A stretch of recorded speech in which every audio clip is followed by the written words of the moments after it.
నమస్తే. Jubilee bus స్టేషన్లో బస్సులు ఎక్కడికక్కడ బంద్ పెట్టిండ్రు. కార్మికులు నిరసన వ్యక్తం చేస్తున్నారు, ధర్నాకు దిగిండ్రు.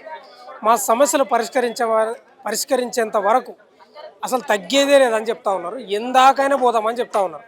ఇదంతా ఆర్టీసీ కార్మికుల కండక్టర్లే. మేడం ఏం చెప్తారు? మీరు సరళ డిసిషనా లేకపోతే ఇంతకుముందుకు నోటీసులు ఇచ్చిండ్రా? నోటీస్ ఇచ్చినాం సార్. మేము నోటీస్ ఇచ్చైనా ఇప్పుడు నెలలు అవుతుంది, వాళ్ళు ఏం స్పందించలేదు.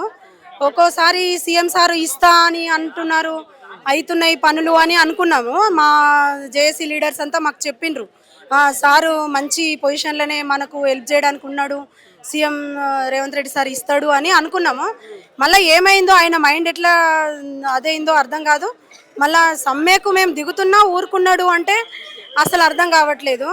సీఎం సార్ మీకు దండం, మా బాధలు అర్థం చేసుకోండి సార్. గవర్నమెంట్ టీచర్లకు జీతాలు ఎంతుంది, మా ఆర్టీసీ కార్మికులకు జీతాలు ఎంతుంది ఒక్కసారి చూడండి.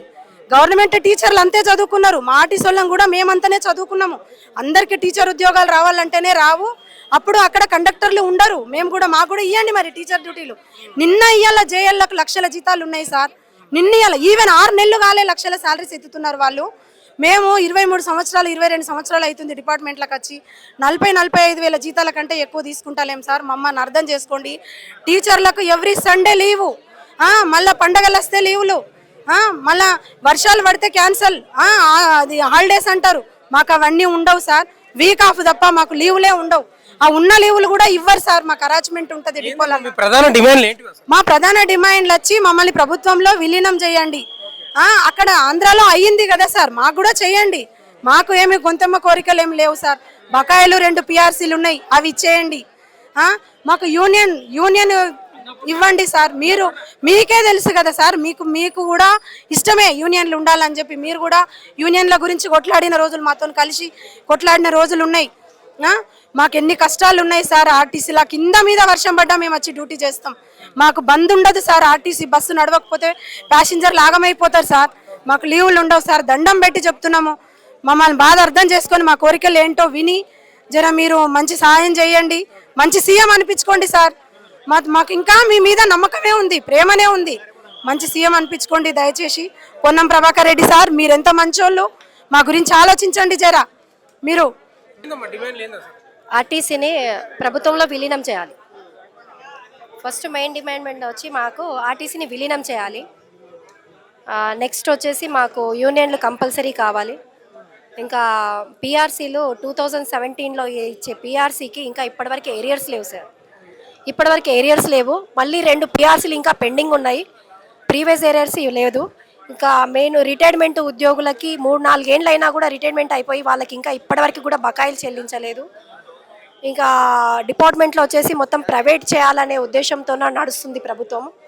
ఆ ప్రైవేటీకరణ అనేసి బంద్ చేయాలనేసి మా కోరిక. మీరు ఏదనుకుంటున్నారు అంటే ఈ డిమాండ్లు ఈ కాంగ్రెస్ ప్రభుత్వం హామీ ఇచ్చిందా మీకు? కాంగ్రెస్ ప్రభుత్వము మనకి రాకముందే ముందే మేనిఫెస్టోలో పెట్టారు సార్. ఇది ఏదైతే రేవంత్ రెడ్డి సార్ గారు మరి మేనిఫెస్టోలో పెట్టినాయే మేము ఇప్పుడు అడుగుతున్నాము. కొత్తవి ఏం లేవు. మేనిఫెస్టోలో ఆ రోజు మా గురించి అంతగా ప్రజల గురించి మరి కార్మికుల గురించి ఆలోచించి మేనిఫెస్టోలో పెట్టారు. అదే మేము ఇప్పుడు నెరవేర్చమని అడుగుతున్నాము. మీరు ఆలోచించింది అయితే ఆ రోజైతే మీరు మేనిఫెస్టోలో పెట్టలేదు కదా. మా గురించి మీరు అన్ని ఆలోచించే పెట్టారు, దాన్నే నెరవేర్చమని అడుగుతున్నాము. మేము గడువు కూడా తీసుకున్నాము, టైం కూడా ఇచ్చినాం ప్రభుత్వానికి. గత ఏడాదే మేము నోటీస్ ఇవ్వడం జరిగింది, ఒకసారి స్ట్రైక్ నోటీసు. కాకపోతే పాకిస్తాన్ గొడవల వల్ల మమ్మల్ని కార్మికుల్ని డైవర్ట్ చేసిండ్రు. నెక్స్ట్ మేము ఇచ్చి కూడా దాదాపు 42 డేస్ టైం తీసుకున్నాము. 2 సార్లు చర్చలకు లేబర్ కమిషన్ ఆఫీసర్ పిలిచిండ్రు. కార్మికుల తరఫున జేఏసీ వాళ్ళు వెళ్ళిండ్రు, కానీ మేనేజ్మెంట్ తరఫున ఎవరు చర్చలకు రాలేదు సార్. సో 9 తారీఖు 13 తారీఖు 2 వాయిదాల తర్వాతే మేము నోటీస్ అనేది బయటికి జారీ చేయడం జరిగింది మీడియా ద్వారా. స్ట్రైక్కి వెళ్ళిపోతున్నాం 22 అని అనౌన్స్ చేయడం జరిగింది. ఇది లీగల్గానే వెళ్తున్నాం సార్. ఇల్లీగల్ అనడానికి ఎటువంటి ఆప్షన్ అయితే లేదు. మీరు ఎన్రోల్ చేస్తారు మరి స్ట్రైక్ ప్రభుత్వం దిగొచ్చే వరకు? అంతే కదా సార్. ఇక వచ్చినామంటే ఇక ఖచ్చితంగా అవ్వాల్సిందే కదా. తను దిగకపోతేనైతే స్ట్రైక్ అట్లానే కొనసాగుతుంది. జనాలు ఎంత ఇబ్బంది పడుతురో ఇప్పటికే వాళ్ళకి తెలుస్తుంది. రోడ్ల మీద ఖచ్చితంగా దిగి రావాల్సిందే ప్రభుత్వం. మీరు 50 రోజుల పైన చేసినాం. వాళ్ళకి తెలుసు కదా మా మొండితనము. మేమేం గొంతమ్మ కోరికలు కోరట్లేదు కదా. వాళ్ళు ఇస్తానయ్యే మాకు కావాలి, వచ్చేదే మాకు కావాలి. మేమేం స్పెషల్గా పిఆర్సీ కోరట్లేదు, మాకు ఇచ్చేదే కదా. బకాయిలు అవి. ఆ ప్రభుత్వం ఉన్నప్పుడు ఏం చేయలేదు. మీకు ఇంత ఇచ్చినా అంత ఇచ్చినా అంటే అక్కడ ఆంధ్రాలో వాళ్ళు 33 ఇస్తే ఈయన ఒకటి ఎక్కువ ఇచ్చిండు. 43 ఇస్తే ఈయన ఒకటి ఎక్కువ ఇచ్చిండు. ఆ ఒక్కటి ఎక్కువ ఇచ్చినంత మాత్రాన మాకేమి లక్షలు వస్తున్నాయా సార్? ఆ ఒక్క దాంతో మా అంటే 200-300 400 ఎక్కువ, వందలలోనే, వేలల్లో అసలే కాదు. కానీ ఇక రేవంత్ రెడ్డి సార్తోనే ఉంది. ఇక మాకు ఆయన దయ చూపిస్తే మేము బతికేస్తాం. వీళ్ళు అంతా కండక్టర్లు, ఆర్టీసీకి సంబంధించిన కండక్టర్లు, వీళ్ళు లేడీస్ డిమాండ్ నెరవేర్చామని చెప్తారు. రిక్వెస్ట్ చేస్తుంది కండక్టర్ గారు, రిక్వెస్ట్ చేస్తూ ఉంది. ఏం పెద్ద ఏంది, దండం పెడతాం మేము. రిక్వెస్ట్, మా పెద్దోడు కదా, మేమేం కాదు, దండం పెడితే మాకేం నష్టం లేదు. Thank you.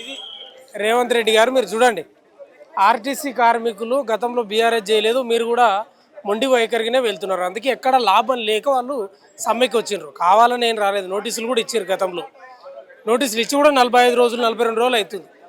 ఇంకేందమ్మా సార్, మీరు గెలవాలని మా డిపోలల్లా మేము మా డిపోలో ఉన్న అమ్మవార్ల కొబ్బరికాయలు కొట్టి పూజలు చేసినాం సార్. మమ్మల్ని పూజలు చేసినాం సార్, మీరు సీఎంగా గెలవాలని. దయచేసి మా ఆర్టీసీల బాధలు అర్థం చేసుకోండి సార్. మళ్ళీ మీరే వస్తారు సార్.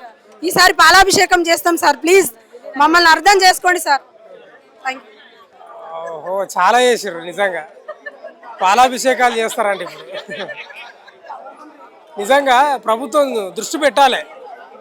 వాళ్ళు నిజంగా ఈరోజు ప్రగతి చక్రం ఆగిపోయిందంటే మామూలుగా వాళ్ళు అంత ఈజీగా ఏం చేయరు. సమ్మె నోటీసులు ఇచ్చిండ్రు, ఆ నోటీసులకు స్పందించకపోవడం, నిన్నేదో చర్చలు చేస్తే అవి కూడా విఫలం కావడం. ఏం తెలంగాణ వచ్చినాక కూడా వీళ్ళ సమస్యలు అంతేనా? ఇక గతంలో బీఆర్ఎస్ చేయలేదు, ఇప్పుడు కాంగ్రెస్ కూడా చేస్తలేదు. ఎందుకంత బాధ అవుతుందో అర్థమవుతలేదు. మీకు ఏం భారం పడుతుంది? ఏమైనా భారం పడితే ఏదైనా పెంచండి. నిత్యావసర సరుకుల మీదనో, మందు మీదనో, లిక్కర్ మీదనో పెంచండి. తాగేటోడు తాతాడు, కడతాడు. ఏముంది పనులు? నాకు అర్థం కాదు. ఆడబిడ్డలు ఎందుకు గోసపెట్టుకుంటున్నారు? ఆర్టీసీ కార్మికులు అంటే తెలంగాణ రాష్ట్రంలో అసలు లక్షల మంది ప్రయాణిస్తారు ప్రతిరోజు. దాదాపు లెక్కల అంచనా ఏంటంటే 60 లక్షల పైన ప్రయాణిస్తారంట. 40,000 ఉద్యోగాలు ఉన్నారు, 10,000కు పైగా బస్సులు ఉన్నాయి. ఇవాళ వ్యవస్థ అంతా ఆగిపోలేదా? ఇవాళ ప్రగతి చక్రం అంటే బస్సు చక్రం నడిస్తేనే కొందరు జీవితాలు నడుస్తాయి, కొందరు జీవితాలు ఆగిపోయే ప్రమాదం కూడా ఉంటుంది. ముఖ్యంగా ఏంటంటే వీళ్ళకి వచ్చిన జీతాలతో వాళ్ళ కుటుంబాలు పోషించలేకపోతున్నారు. మీకేమో పీఆర్సీలు అన్నీ మీకు ఉంటాయి, మీరు ఎప్పటికప్పుడు పెంచుకుంటారు. వీళ్ళకు మాత్రం వీళ్ళ బతుకులు ఇట్లే ఉండాలన్నా? అంతే కదమ్మా. రిక్వెస్ట్ చేస్తుంది ఈమె కండక్టర్ గారు, డిమాండ్ కూడా కాదు, రిక్వెస్టే.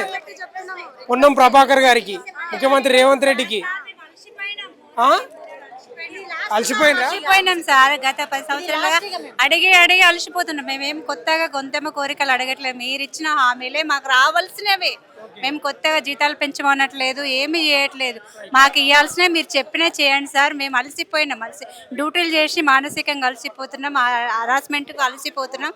మీరు ఇవ్వాల్సిన ఇచ్చి మమ్మల్ని ఆదుకోవాలి. జనాలకు కూడా ఇబ్బంది అవుతుంది సార్, మీకు తెలుసు. మాకు ఇవ్వాల్సిన ఇచ్చి మమ్మల్ని ఆదుకోవాలని కోరుకుంటున్నాం. థ్యాంక్ యూ అమ్మ. ఇది ఇక్కడ ఉన్న జూబ్లీ బస్ స్టేషన్లో ఉన్నటువంటి ఆర్టీసీ ఉద్యోగులు, కార్మికులు చేస్తున్నటువంటి నిరసన కార్యక్రమం. తగ్గేది వాళ్ళు. ఏం నిరసన బంద్ ఏం పెట్టరా అంటే చేస్తూనే ఉంటారంటే ఇంకేం దాకా అయినా అని. మరి ఇంకా మీరే చూసుకోవాలి. ఇంకా ప్రభుత్వం చర్చలు చేయాలి, ముందుకు రావాలి.